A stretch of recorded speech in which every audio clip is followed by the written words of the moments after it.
Hello students, welcome back to my channel students versus study.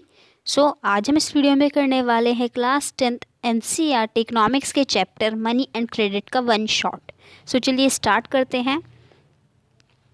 तो अब अगर देखा जाए तो हमारी रोज़मर्रा की ज़िंदगी में जो मनी है, जो पैसे हैं, उनका बहुत ही इम्पॉर्टेंट रोल है, बावजूद इसके कि उनकी खुद की कोई वैल्यू ही नहीं है। सिर्फ वो एक कॉमन यूनिट की तरह काम करते हैं किसी भी चीज़ को ख़रीदने में, किसी भी चीज़ को बेचने में। किसी भी सर्विसेज का एक्सचेंज करना हो तो वो भी सिर्फ हमारे मनी के थ्रू ही होता है।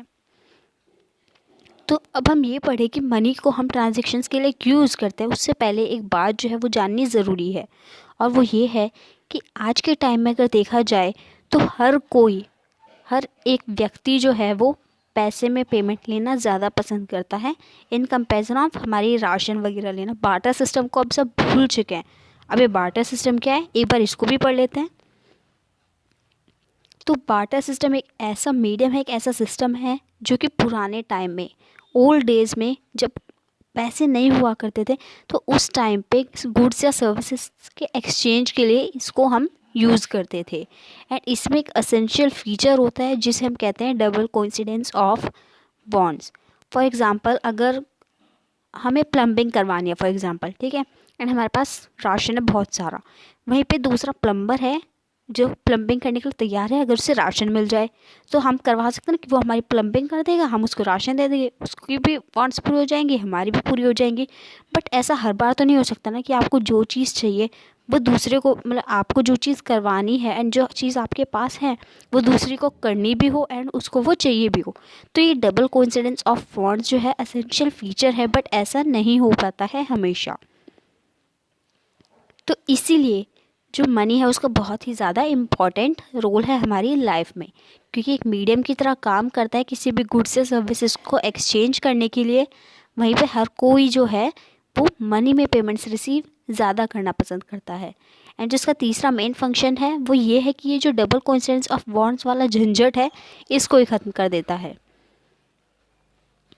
अब बात करते हैं हम मॉडर्न फॉर्म्स ऑफ मनी की। तो मॉडर्न फॉर्म्स ऑफ मनी है क्वेश्चन में, तो आप लिखेंगे currency and deposits plus cheque. और मॉडर्न फॉर्म्स ऑफ करेंसी आए तो इसमें लिखेंगे आप पेपर नोट्स एंड कॉइन्स। और अगर मॉडर्न फॉर्म्स ऑफ करेंसी आएगा तो पेपर नोट्स एंड हमारे कॉइन्स आ जाएंगे। अब बात करते हैं कि मीडियम ऑफ एक्सचेंज में मनी क्यों एक्सेप्ट किया जाता है। तो सबसे पहला तो इसमें ये पॉइंट है क्योंकि हमारी जो सरकार है उसने कहा है, सरकार कहती है कि तुम मनी को जो एक कॉमन यूनिट की तरह एक्सेप्ट करो किसी भी गुड्स को बेचने के लिए या किसी भी गुड्स को ख़रीदने के लिए। अब इंडिया में जो ये नोट छापने का काम है ये सेंट्रल गवर्नमेंट की तरफ से रिज़र्व बैंक ऑफ इंडिया करता है। एंड कोई भी और हमारी कंट्री में ये काम नहीं कर सकते, नोट छापने वाला काम और कोई नहीं कर सकता। एंड उसके साथ साथ मनी को एक कॉमन यूनिट मानने में कोई रिफ्यूज़ भी नहीं कर सकता कि नहीं मैं पैसे नहीं लूँगा, मुझे तो ये चाहिए वो चाहिए। पैसे अगर कोई आपको दे रहा है तो आपको चुपचाप लेने पड़ेंगे क्योंकि वो करेंसी है कंट्री की। At a point of time, people need only some currency for their day-to-day needs. Rest of the money they deposit with the bank by opening a bank account in their name. This money is known as demand deposit. यानी कि अब for example आपके घर में सबको मिला के जितने भी वर्किंग पर्सनस हैं उनको मिला के जो है 40,000 रुपीज़ आ रहे हैं, बट आपका जो खर्चा है वो 30,000 तक ही है। तो जो आपके 10,000 बचे आप सोचो कि इनको कहीं इन्वेस्ट कर दें या फिर इनको जो है बैंक में जमा कराते हैं। तो बैंक में जब हम इनको जमा कर देते हैं एंड जब इन्हीं पैसों को, यही डिपॉजिट किए हुए पैसों को जब हम बैंक से निकालने जाते हैं तब यही डिपॉजिट हमारा कहलाता है डिमांड डिपॉजिट। यानी कि ऐसा डिपॉजिट जो कि हम ऑन डिमांड विड्रॉ करवा सकते हैं। अब बात करते हैं हम कि बैंक्स में लोन एक्टिविटीज़ किस तरीके से होती हैं। तो जो बैंक्स है अपने साथ जितना उनके पास टोटल अमाउंट होता है ना डिपॉजिट का, उनमें से सिर्फ 15% वो कैश के तौर पे रखते हैं। अब ऐसा इसीलिए क्योंकि बाकी का जो बचा हुआ पैसा होता है ना वो दूसरे लोगों को, हमारे सिर्फ डिपॉजिटर्स थोड़ा जाते हैं बैंक में, बोरोवर्स भी तो जाते हैं, तो बोरोवर्स को वो पैसे दे देते हैं। एंड उसके साथ साथ जो हमारे पैसों पे इंटरेस्ट रेट चार्ज करते हैं एंड जो बोरवर्स के इंटरेस्ट रेट पे पैसे चार्ज करते हैं वो थोड़े ज़्यादा होते हैं इन कंपैरिजन ऑफ हमारे वाले इंटरेस्ट रेट पे। तो इसमें जो डिफरेंस आएगा वही है इनका सोर्स ऑफ इनकम।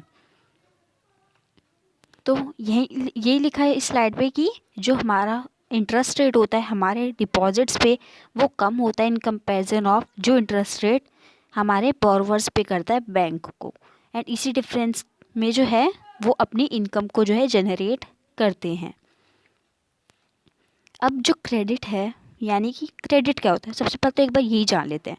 तो क्रेडिट जो है एक ऐसा एग्रीमेंट है जिसमें जो हमारा लेंडर है बोरवर को किसी भी तरह का गुड्स सर्विसेज या फिर मनी जो है प्रोवाइड करा रहा है, ये सोच के कि उसको जो है बाद में मिल जाएंगे, मतलब हम कह सकते हैं उधार लेना। ठीक है, उधार लेना। एंड हमारे एवरीडे लाइफ में तो हम इसको लोन कह ही देते हैं। तो अब जो हमारा क्रेडिट है वो भी 2 टाइप्स का हो सकता है, या तो उसका पॉजिटिव इम्पैक्ट होगा या फिर उसका नेगेटिव इम्पैक्ट होगा। दोनों को ही देख लेते हैं एक बार। पॉजिटिव इम्पैक्ट वाले की बात करते हैं। सो आपकी एनसीईआरटी में जो है 2 दिए गए, एक सलीम का, एक स्वप्ना का। सलीम का पॉजिटिव रोल है एंड स्वप्ना का नेगेटिव रोल है। हमारे सलीम की बात करते हैं। तो सलीम जो है एक शू मेकर है जिसके पास एक बड़ा ऑर्डर आया होता है शूज़ का। तो अब जो है उसको बड़ा ऑर्डर पूरा करने के लिए उसे लोन लेना पड़ता है बैंक से। एंड बैंक से वो लोन लेने के बाद जितना उसको रॉ मटेरियल चाहिए था, जितना उसका मतलब काम था पैसों से रिलेटेड, उस लोन से रिलेटेड, वो सारा कर लेता है। एंड उसके बाद वो अपना ऑर्डर पूरा कर देता है, उसको अच्छा खासा प्रॉफिट भी हो जाता है एंड वो जो उसने लोन लिया था उसको भी पे कर देता है, इंटरेस्ट रेट को भी पे कर देता है। सो ये तो हमारा क्लासिक एग्जांपल था हमारे पॉजिटिव इम्पैक्ट का। अब वहीं दूसरी तरफ हम बात करते हैं नेगेटिव इम्पैक्ट की, जो कि है हमारी स्वप्ना। स्वप्ना जो है एक स्मॉल फार्मर है जिसने एक मनी लेंडर से अपनी कल्टीवेशन के लिए, अपनी क्रॉप्स को उगाने के लिए लोन लिया, लेकिन जो क्रॉप थी वो फेल हो गई। तो उसने उन क्रॉप की भरपाई करने के लिए एक और लोन लिया जिससे कि वो फिर से कल्टीवेशन कर सके। अब उसकी क्रॉप्स जो थी वो ठीक ठाक हो गई, बट उसको इतने पैसे नहीं मिल पाए कि वो अपना प्रॉफिट भी कर ले, 2 बार का लोन भी चुका दे, 2 बार का इंटरेस्ट रेट भी चुका दी। एंड अब क्योंकि उसने 2 बार लोन ले लिया था तो डबल इंटरेस्ट रेट हो गया था। एंड उसके साथ साथ उसके पास खुद का भी कोई प्रॉफिट नहीं बच पा रहा था। तो इसी सिचुएशन को हम कहते हैं डेब्ट ट्रैप। डेब्ट ट्रैप का मतलब एक ऐसी सिचुएशन जिसमें जो बोरोवर होता है वो बार बार लोन लेता रहता है, बट वो उस लोन को अफोर्ड नहीं कर पा रहा होता है, वो उसको रिपे नहीं करवा पा रहा होता है। ऐसे सिचुएशन को हम बोलते हैं डेब्ट ट्रैप।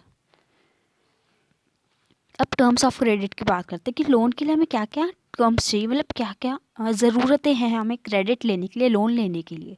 सबसे पहली ज़रूरत है हमारी कोलेटरल।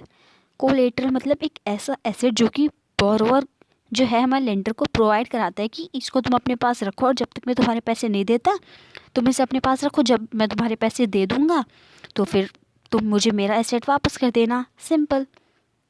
अब इसमें हमारा कुछ भी हो सकता है, हमारी ज़मीन हो सकती है, हमारा कैटल हो सकता है, या फिर हमारे ऑटोमोबाइल्स हो सकते हैं, कुछ भी हो सकता है। अब बात करते हैं लोन्स फ्रॉम कोऑपरेटिव्स की। तो जो हमारे कोऑपरेटिव्स है ना वो भी फॉर्मल सेक्टर में आते हैं। फॉर्मल सेक्टर क्या है वो मैं आगे आपको बता दूंगी।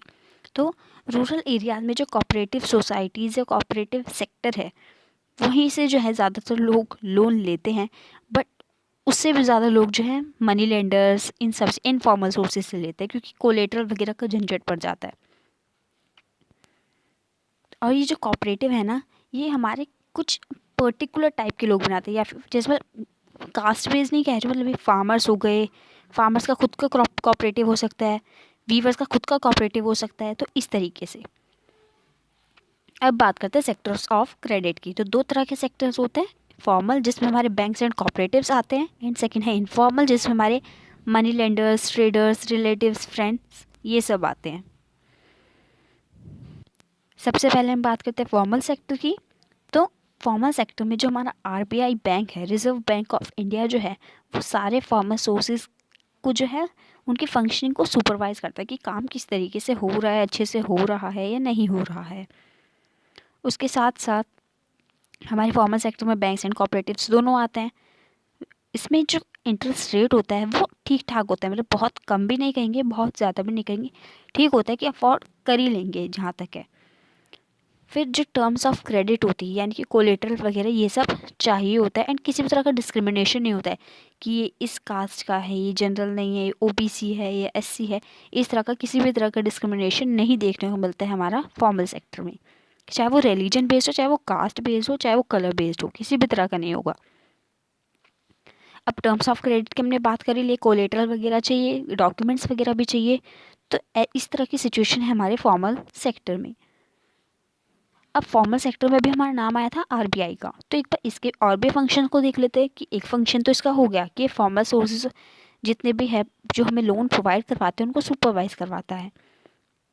सेकंड जो इसका काम है वो ये है कि फॉर्मल सोर्सेज में कैश बैलेंस जो है, मतलब जो हमारा पूरा रकम है वो बैलेंस तरीके से चल रही है नहीं चल रही, कोई गफला तो नहीं हो रहा है ना, तो इस बात को देखने के लिए भी हमारा आरबीआई खड़ा रहता है।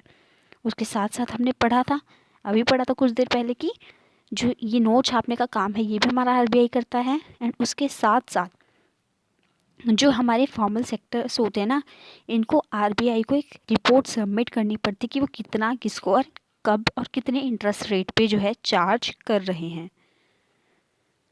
अब बात करते हैं हम इनफॉर्मल सेक्टर की। तो इसमें कोई बॉडी नहीं होती जो कि इनफॉर्मल सेक्टर में किस तरीके से काम हो रहा है इसको सुपरवाइज करवाए। इसमें हमारे फ्रेंड्स, रिलेटिव्स, मनी लेंडर्स ये सब आते हैं। इंटरेस्ट रेट काफ़ी ज़्यादा होता है एंड इसी सिचुएशन में हमारे जो लोग हैं वो डेब्ट ट्रैप में फंस जाते हैं। जो टर्म्स ऑफ क्रेडिट होती है काफ़ी ज़्यादा अनफेयर होती है, डिस्क्रिमिनेशन होता है। किसी भी तरह का कोलेटरल नहीं मांगा जाएगा, किसी भी तरह के डॉक्यूमेंट्स नहीं मांगे जाएंगे, बस मांगा जाएगा तो बहुत ही बुरे तरीके से आपसे उनका पैसा। तो अभी हमने पिछली स्लाइड में पढ़ा कि हम जो है इनफॉर्मल सेक्टर में ज़्यादा डेब्ट ट्रैप में फंसते हैं। तो आपका क्वेश्चन ये भी तो हो सकता है, तो एक काम करते हैं हम इनफॉर्मल को हटा ही देते हैं, हम उस पर अपनी डिपेंडेंसी कम कर देते हैं। तो हम किस तरीके से कर सकते हैं, क्वेश्चन तो ये आता है ना। जी बिल्कुल कर सकते हैं, कैसे कर सकते हैं एक बार इसको भी देख लेते हैं। अब जो हमारे बैंक्स और कॉपरेटिव्स हैं वो अगर चीप और अफोर्डेबल इंटरेस्ट रेट पे अगर लोन प्रोवाइड कराए तो शायद जो लोग हैं वो अपनी डिपेंडेंस कम कर दे। उसके साथ साथ जो बैंक्स एंड कॉपरेटिव्स हैं ना वो रूरल एरियाज़ में काफ़ी ज़्यादा कम देखे गए हैं। तो उनको जो है अगर हम बैंक्स एंड कॉपरेटिव्स का जो नंबर है उनको इंक्रीज़ कर दे रूरल एरियाज़ में तो शायद लोग अपनी डिपेंडेंस कम कर दे इनफॉर्मल सेक्टर पे। नेक्स्ट टॉपिक है हमारा SHGs यानी कि सेल्फ हेल्प ग्रुप्स। तो अब जो हमारे रूरल एरियाज़ है वहाँ पे बैंक्स नहीं होते, अभी हमने पढ़ा, ठीक है, लेकिन प्रेजेंट भी होते हैं। तो जो लोग हैं वो उनको लगता है बहुत ज़्यादा झंझट होगा, डॉक्यूमेंट चाहिए और कोलेटरल चाहिए, इतना टाइम है किसके पास। कोलेटरल तो नहीं होता है वहाँ पे ज़्यादातर किसी के पास भी, होता भी है तो डॉक्यूमेंट वगैरह इनकी झंझट देख के जो है लोग हमारे इनफॉर्मल सोर्स ऑफ क्रेडिट पे ज़्यादा बिलीव रखने लगते हैं। तो यहीं पे हमारा एक नाम आया था सेल्फ हेल्प ग्रुप्स का। ये भी हमारा इनफॉर्मल सेक्टर में ही आता है, बट इसमें जो इंटरेस्ट रेट चार्ज होता है वो बहुत ही कम होता है या फिर ठीक ठाक होता है, बहुत ही ज़्यादा इंटरेस्ट रेट चार्ज नहीं होता है। इसमें ज़्यादातर जो आस पड़ोस के जो लोग होते हैं ना, 15 से 20 लोग जो होते हैं वो मिलके ग्रुप बना लेते हैं जो कि मतलब एक दूसरे के नेबरहुड होते हैं। इसमें हर कोई जो अपनी सेविंग्स डालता है, चाहे वो कितने भी पैसे डाल सकते हैं, 10 रुपये, 20 रुपये, या फिर उसकी जितनी कैपेबिलिटी है उसके हिसाब से वो अपनी सेविंग्स जो है ग्रुप में दे सकता है। अब जो मेंबर्स होते हैं जब उनके पास अच्छे खासे पैसे हो जाते हैं तो जो उनके मेंबर्स होते हैं ना 15-20, उनमें से कोई भी जो है उनसे लोन ले सकता है कि मुझे इतने का लोन दे दो एंड मैं तुम्हें इंटरेस्ट रेट के साथ जो है वापस दे दूँगा। एंड अगर जो हमारा ग्रुप है उसकी रेगुलर सेविंग्स होती रहती है तो हम हमारे बैंक में लोन लेने के लिए भी एलिजिबल हो जाता है। जो लोन होता है उस सेल्फ हेल्प ग्रुप के नाम पे दिया जाता है, उसी से बाद में लिया जाता है। अब जो हमारे सेल्फ हेल्प ग्रुप्स होते हैं उनमें ज़्यादातर के जो डिसीजन होते हैं वो ग्रुप मेंबर्स के द्वारा ही लिए जाते हैं। जो हमारा ग्रुप है वो खुद डिसाइड करता है कि, उसके साथ साथ जो हमारा ग्रुप होता है वो खुद ही डिसाइड करता है कि कितने पैसे किसको किस इंटरेस्ट रेट पे कब तक के लिए देने हैं। और ये ग्रुप की खुद की रिस्पॉन्सिबिलिटी होती है कि वो लोन मतलब रीपे कर देगी। अगर कोई नहीं कर पाता है तो वो उससे आराम से बैठ के जो बात करते कि देखो तुम्हें लोन तो देना पड़ेगा, सबकी सेविंग्स है, सबने मेहनत से कमाए हैं। SHGs help borrowers overcome the problem of lack of collateral and get timely loans at reasonable rate। यानी कि जिन लोगों के पास कोलेटरल नहीं होता ना, उनके लिए भी बहुत ज़्यादा अच्छा होता है ये ग्रुप्स वाला सिस्टम, क्योंकि उन्हें बिना कोलेटरल के एक रीजनेबल इंटरेस्ट रेट पे जो है लोन मिल जाते हैं। अब ऐसे ही हमारा एक ग्रामीण बैंक है जिसके फाउंडर हैं हमारे मोहम्मद यूनुस, प्रोफेसर मोहम्मद यूनुस। अब ये जो हमारा यूनुस बांग्लादेश का बैंक है, इसकी देखा देखी बाकियों ने भी जो है इस पे काम करना स्टार्ट कर दिया है। एंड 2006 में अगर हम बात करें तो जो हमारे प्रोफेसर मोहम्मद यूनुस थे, उन्हें नोबेल पीस प्राइज़ से अवॉर्डेड किया गया था इस काम के लिए, इस फाउंडेशन के लिए। सो आई होप कि आपको ये सारे कॉन्सेप्ट्स क्लियर हो गए होंगे। Thanks for watching.